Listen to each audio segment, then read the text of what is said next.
back in the garage a bit. Finished the patio. I'm kind of tinkering with this a little bit. Still trying to figure out this configuration at the back here. Even thinking about going to a rigid frame to kind of do the look I'm looking, but I'd really like to keep the shocks on it. I may have to go back, putting the springs back on the seat here, and then putting a plate across. Oh, the dog's barking. I know, I'm still working on that. Still thinking about that all the time. This bike here hadn't run in a year, just about a year. I drained the gas, put fresh gas in, drained the float bowls. I think I already drained it because they were dry.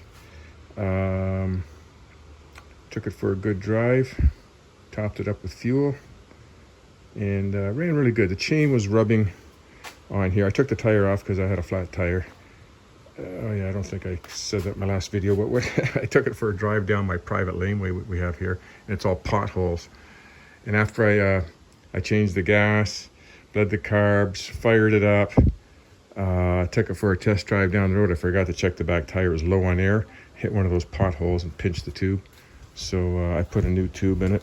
I didn't trust that old tube anyways. It was old stock.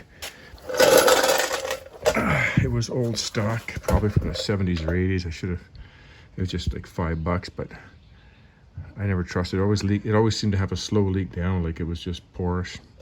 Anyways, it was a little clunky shifting ever since I let Peter take it for a drive.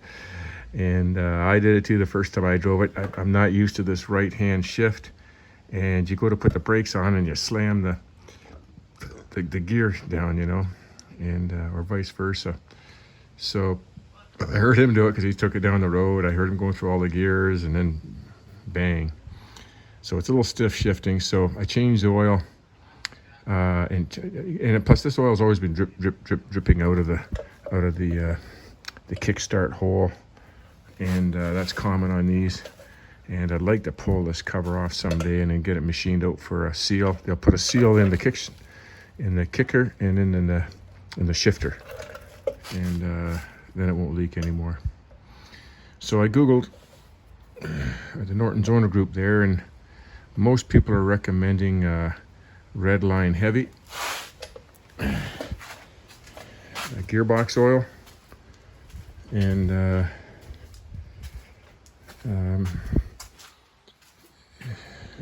there's medium, light, and heavy. This is the heavy. This is what they recommend for the gears that are in that gearbox, and that's right from the manufacturer. Square cut gears, heavy shock proof. That's when they recommend. So I'm going to try that, see if it just shifts a little smoother. It shifted really smooth when I rebuilt the whole damn thing.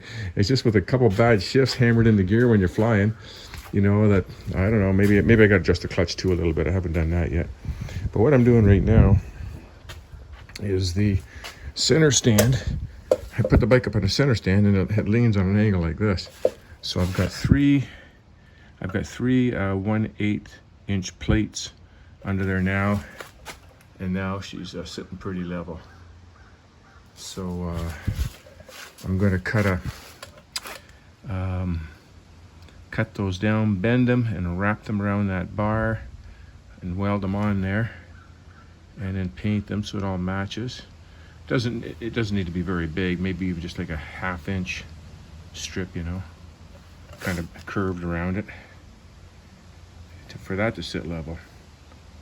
And my center stand doesn't return, you know, unless you give a little push with your hand.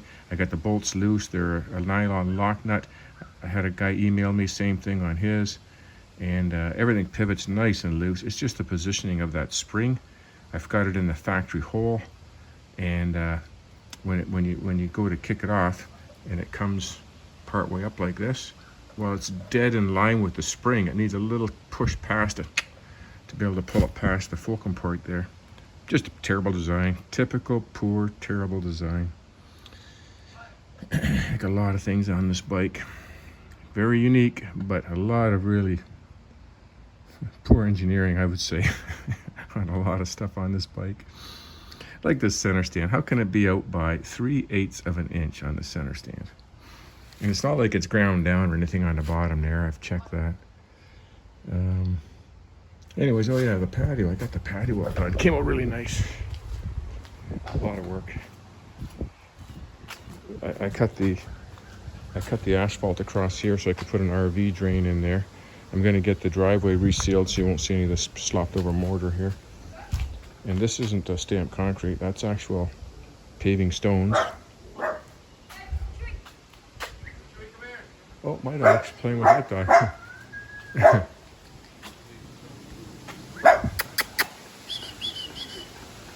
Good boy, good boy. That's a good boy. He's a good boy. Rerun, watch, rerun. Get down, rerun. Sorry about that. That's okay, no problem, because he likes playing with dogs. Oh, your little friend there. No problem. Yeah, no problem. Yeah, so patio's all done. Walkway's all done. Oh, the dog's outside again already. He's gonna start barking. This was tricky because, well, you can't tell in this video, but it's 6 inches narrower than down here. And when the boards were in there, you could see that the boards were all cut on an angle to meet into the wall. So what I did is I run a parallel line here and a parallel line there, so it looks dead straight. And then the center section slowly gets the stones cut narrower from the beginning to the end. So that's a bit of tricky. There's over $1,500 in plumbing underneath all this, with plumbing running to the garage underground here, and to the motorhome, into the septic tank, and new lids.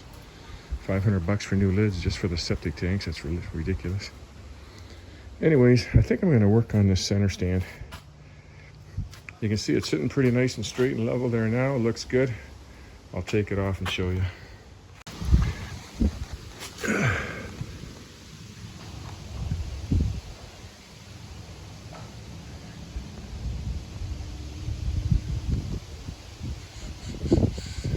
You can see how crooked that is. Bike sits on an angle. Put the 4-foot level on there, just so you can see it a little bit better. There's the bubble there. And that's how it should be.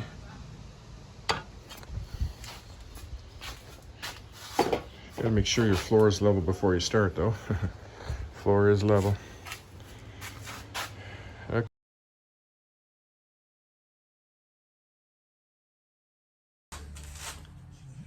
Sometimes you just gotta grab the bull by the horns. See what happens.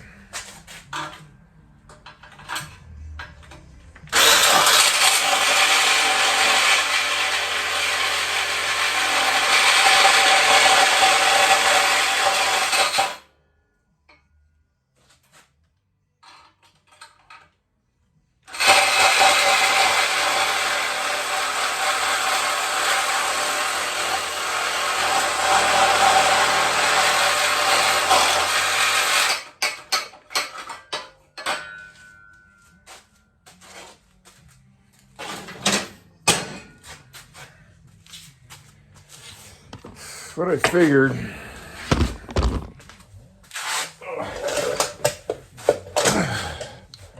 I've been sitting thinking about this bike so many days. I've sat out there, figured how I'm gonna do this. And then I think it was last night, I was thinking, well, put everything on that you know where it's got to go. Like put the motor in. So I ordered the motor mount bolts. So I'm gonna bolt the motor in there. The training's kind of roughly bolted in. I kind of figure the tank's gonna go there. I'm gonna put the fenders on like this. Fell down there.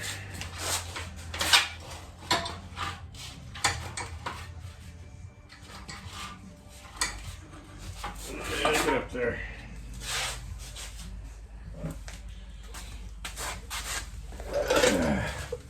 It's kind of hard to see, but I'm actually putting the fenders on backwards. Put the mud flap part at the back, and at the front, on the front it's going to be sticking out the front like that. I don't know, for some reason. To me, it matches. It kind of looks cool. And then I was thinking about, I've always been thinking about how I got another piece of this tubing here. I can't remember what it is, 2 1/4 or something like that. I was gonna bend this tubing down and try to figure out how to make it with a fender. Like, I've been really racking my brain on how I'm going to configure this. And then I thought, well, I gotta cut that piece off anyways. Like, I was just kind of trying to, I put splices in it to kind of bend it to see how it would look. And then I'm thinking, I want to keep it kind of a Brat bike, and a Brat bike has shocks. If I take the shocks out, make it a rigid frame, it's more of a bobber. But I kind of like to keep the shocks in there. And I'm thinking,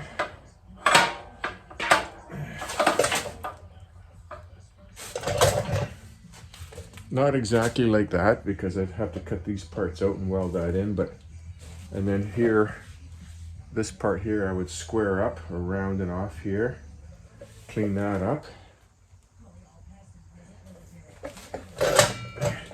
And I like the silver frame again as well too. And then I can mount, this is probably gonna fall down when I set that on there, but I'm thinking, then the seat can go in here.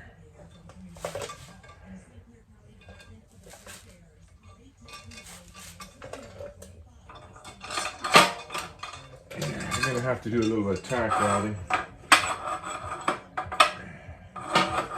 and bending.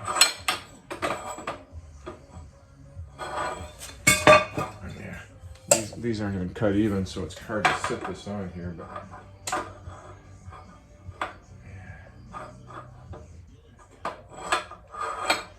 and I may not even use this. I've got some heavy-duty handlebar piping.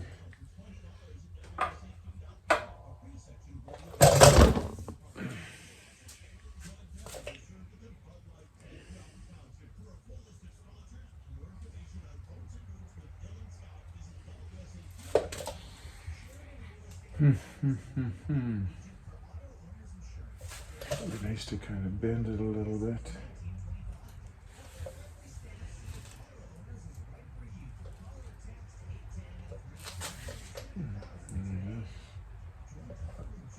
And loop. I'm getting closer. I'm getting ideas. I like the chrome springs on the shocks because it kind of matches the one on the springers there at the front.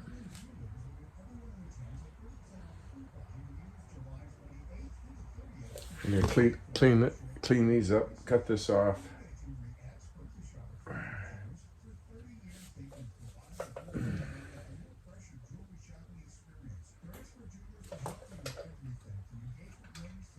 Should cut the whole top off. Anyways, that's what I'm working on. This 2-inch flex pipe fits in there perfectly, nice and snug. So now I can kind of bend it where I want it, I hope. Screw around with it a little bit. Okay, let me screw around with that a little bit more, because I don't want this to be a straight line. I want this to drop a little bit. I just gotta find the right look where I'm comfortable with it. Let me screw around with it a little bit more, see how it looks. We're getting close. I like the single tube going through rather than the 2 bars, because then the bars look weird coming out the side of the seat there, right? So the single tube looks better. Like this would be chopped off at the back. We're getting close.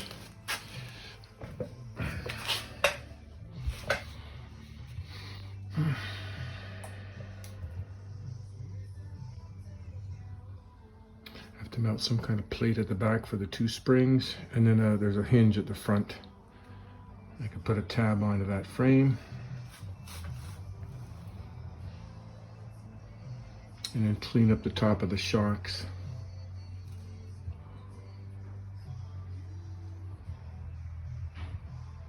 It's getting close.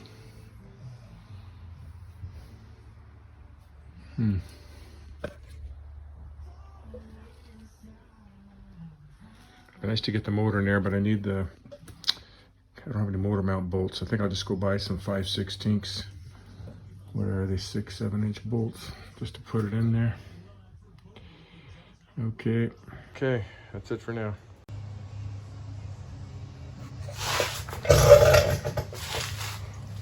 It's getting closer. A little closer to how I like it. I still got to clean all this up, but I think I'm going to go back to the solid tube through here and back into like that centerpiece of the frame that I cut out. Even though like I've shortened this frame down, and it would have had to be moved, but it would have been nice if I left these two side plates on. I'm probably going to weld them back on. They're part of that center part.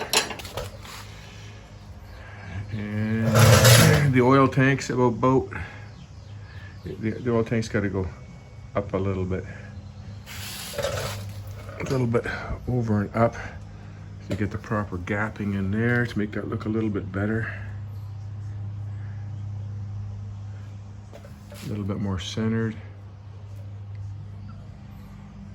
And I think this actually is going to go up a little bit more there.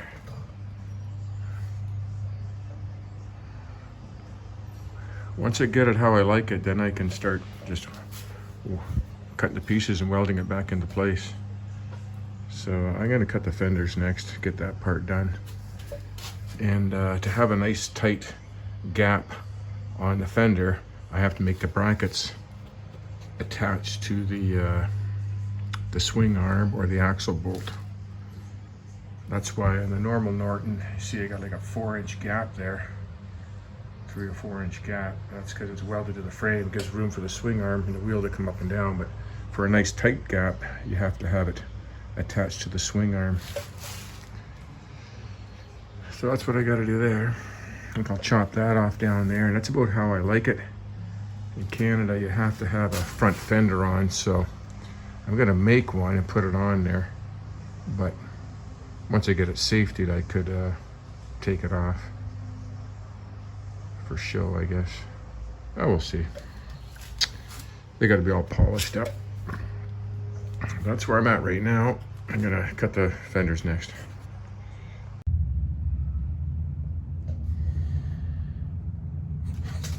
I changed it up a little bit. I changed those handlebars to these Bitwell bars I bought 2.5, 3 years ago. I couldn't get them across the river here in the States. They're at my mailbox, and then my buddy had them at his house. I kind of forgot about them. That's why I made those other bars.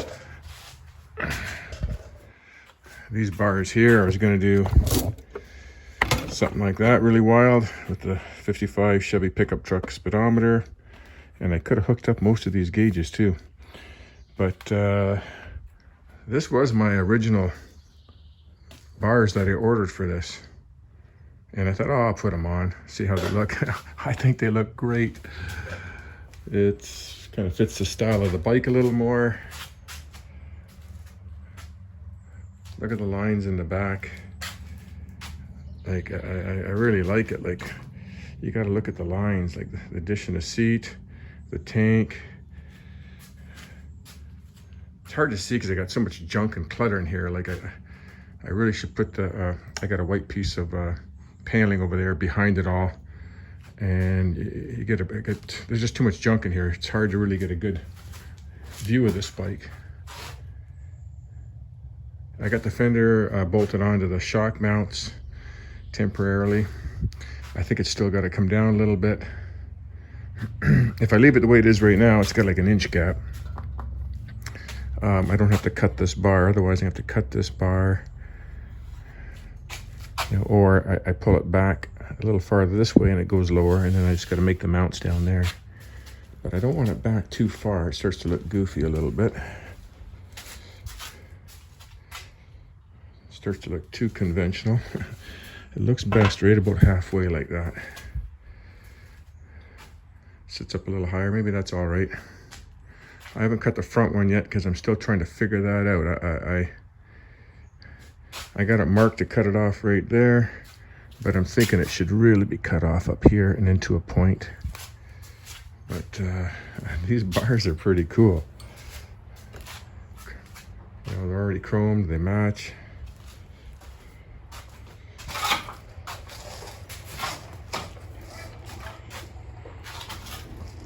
This is going to be a pretty wild looking bike. Looks more of a chopper right now with these because this makes it even look taller with those bars on. I got it up in the air as well too. I got it up on the stand now. It's got some really good lines to it. Just around that seat area.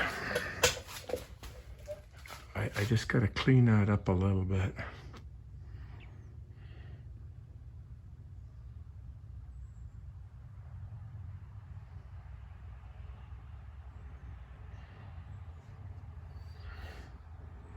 It will be cleaned up a bit once it's ground down and narrowed up a little bit. Ideally what I wanted was to put a solo post in there with a spring on it, with that seat. That's what I wanted to do, but that's a fair bit of work.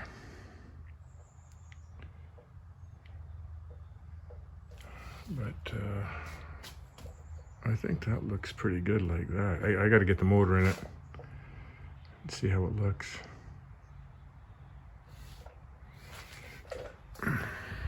I sat on it and I had the bars down a little bit lower, but it wasn't comfortable. Right there, it's comfortable to ride.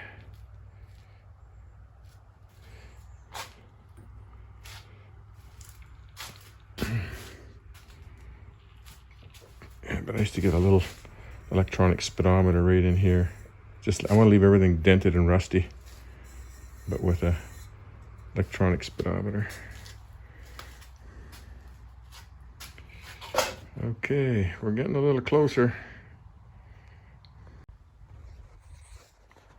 I put that pink blanket behind it to cover up the black hood back there so you can kind of see a little bit better. I also elevated the seat a little bit on it. That looks better. That's more closer to how it's going to be. There's going to be it's like a little hinge at the front there.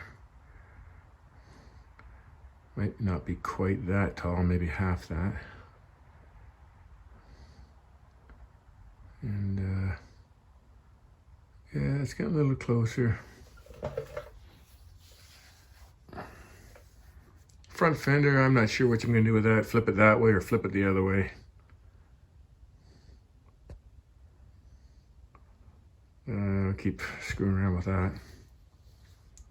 And my sister's going to the States today, and that big long bolt, they call it the swing arm bolt, but it's the rear elastic bolt is in already. I just stubbed just a metal rod in there to hold that in there, so be good to get that in there, and then I can find a bolt for the front, maybe put the engine in there and just see how this looks. Then I can put the pipes on too, and I get the engine roughly in there and just see how I'm going to make those Triumph pipes work. They look too good for this bike. Okay, that's enough. It's about 2 weeks later. Still haven't put that video out. Friday morning. Looks like it's about 72 degrees out. I found this propeller fan that you gotta stick up here because it gets pretty damn hot in the hot days. Fixed my wife's bike, fixed my grandkids' bikes. They all had flat tires. And then I went and bought myself a bike because I lent my granddaughter my bike a couple years ago, and she left it out and it got stolen. So I bought this one. It's a hybrid Trek bike there. The guy kept it in mint shape, never really used it at all. He put the speedometer on it, put new tires on it, he said, and tubes. Anyways, push the Norton back in there for now. I haven't had a chance to get back to it. I've been just so busy. I did do a couple things though. I should have done a video on it and I didn't, because I'm sure a lot of people run into this. This is the master cylinder on the Yamaha XJ900, and they have like a plastic sight glass in here. and they get so cracked and faded, and they turn all white. And this one was actually leaking. It was so rotted out. And I saw a guy online who was selling, I think it was 10 bucks. I think this is it here. He gives you 2 new screws for the cover up here, and this, and some instructions. And then he gives you this. No, this is the other one I had made. So, okay. Yeah, this is the glass one. Yeah, so that one's still good. Good. I broke the shitty one. So he gives you like a really thin piece of sight glass, like half the thickness of this one, and I think it's plastic. I don't think it was even glass. Like, it's just no way it was going to last. So I took that brand new one that came with this kit. It was just so thin. It was like paper thin. And I took it to my friend's wife there, Cheryl, and she makes stained glass.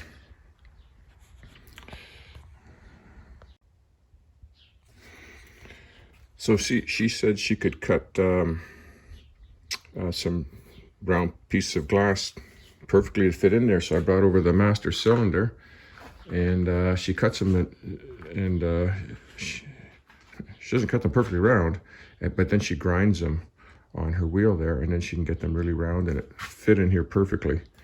And then I glued it in. The guy's instructions said just use some RTV glue in here to put it in there, but I used panel bonding epoxy. It's in there permanent. It's glass. It's not going to rot out like the other one. And I'm going to pour some fluid in here. That's cured nice and hard now, and see if that leaks. But yeah, she made me a spare one too, because all the Yamahas are about the same. It's probably the same as these ones here. Yeah, it's the exact same as these ones. And these are just plastic. This one looks smaller on the clutch side, but same as the brake one though. This is plastic. And they get all milky white. That one was just rotted right apart from being out in the sun and being outside. So that was kind of a good fix for that one. And yeah, I just been too busy. I've been, my sister's bike was in here. I fixed that. She was having charging problems and dying on her, and she took it to a shop where she lives, and they couldn't figure it out. They said it was the side cover was pushing on the wires or something, and they couldn't lose. So it was a Honda Shadow, and Honda Shadow. I think it's like a 2004 or 5, and it's really hard to get at the battery. It's underneath. I don't know if they didn't want to tell her, but the one post was broken off. And this isn't a good example to show you, but shoot, I thought I had a good. This is a Harley battery. But if you know, with a lot of the batteries, I don't think I have one out here anywhere. You know, they have a little tall. This is lead, tall lead, and then you slide the nut inside, and then you tighten the bolt. Well, somebody put too long of a bolt in there, and it kept tightening it. Well, it pulls the lead right up and snapped it off her battery. It's just barely hanging on there, and that was her problem on that bike. But man, what a pain getting that battery in and out. Holy smokes, that's terrible. Okay, I'm going to finish this video up, and I took that bike out a few times for a ride. It starts first kick every time. Starts first kick, and I still haven't adjusted the clutch yet on this side. It probably needs to be reset, and I haven't got back to that Brat chopper build there yet either. I got so many things going on. It's unbelievable. I'm just too freaking busy with everybody else's projects. Anyways, that's it. Thanks for watching. I'm just about at 3,000 viewers, which is crazy. I just can't believe that. But and I haven't even put videos out, so it's just all my old Norton videos. I believe everybody's watching, and man, the bike sounds great. They got a beautiful sound. I can't wait till I get the motor back in this one and get this one fired up. This is probably going to be my daily driver when I get this bike going, because it's going to be pretty cool. And when I get it done, I want to put the two of them in some shows, side by side. And that's my goal. Okay, thanks for watching. Bye for now. Next step.